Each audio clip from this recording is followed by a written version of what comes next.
Notre vie est-elle un mirage ou un miracle? Le mirage, c'est avoir l'air d'être présent. Il n'y a pas de présence dans ce qui est présent. Le miracle, c'est de voir toute chose saturée de présence. Le miracle lui-même indique qu'il y a de la présence dans la forme.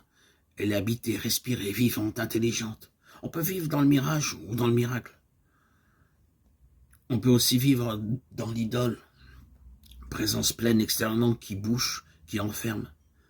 La présence de l'icône est une présence qui ouvre, qui n'enferme pas. Et le drame de beaucoup de contemporains est de vivre dans la présence de l'idole. Elle remplit la tête, le cœur et quelquefois le corps. Et ça ne respire plus. Vivre dans l'idole, savoir l'intelligence arrêtée.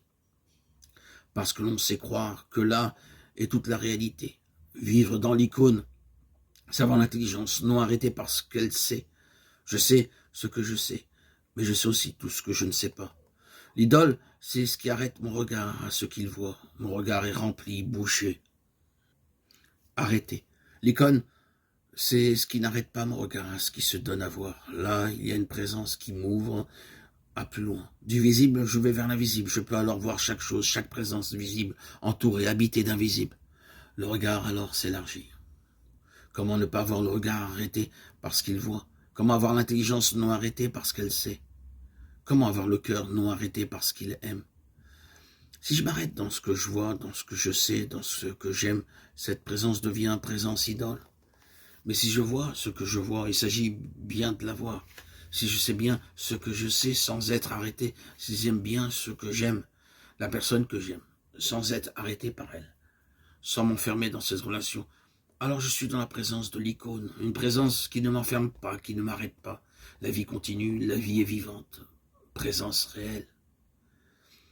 Vous savez sans doute que le mot Dieu, Deus en latin, vient du mot dies, qui veut dire le jour. Le mot Dieu est donc lui-même un symbole de ce jour lumineux, de cette claire lumière qui habite tout homme. Connaître Dieu, avoir l'expérience de Dieu, c'est entrer progressivement dans cette pure lumière, s'éveiller à cette lumière. De la même façon, à propos de la libération, le mot qui signifie le salut en grec, sotéria, veut dire aussi santé. Jésus dans l'évangile dira indifféremment, ta foi t'a sauvé ou ta foi t'a guéri.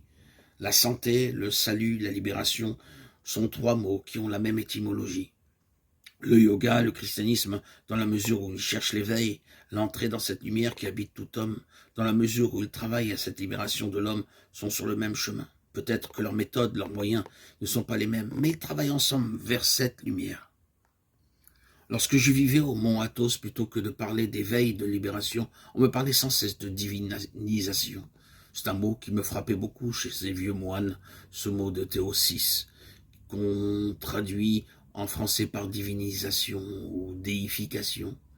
Il me rappelait sans cesse que le but de la vie humaine, c'est la divinisation. L'homme est un animal appelé à devenir Dieu, un animal appelé à entrer dans cet éveil, dans cette grande lumière qu'est Dieu lui-même, à entrer dans cette liberté qui est création de tous les univers. L'homme est appelé à devenir Dieu. Il me disait, c'est la tradition des pères, la tradition de l'Église chrétienne. Une phrase qui revenait souvent à propos du Christ, Dieu s'est fait homme pour que l'homme devienne Dieu.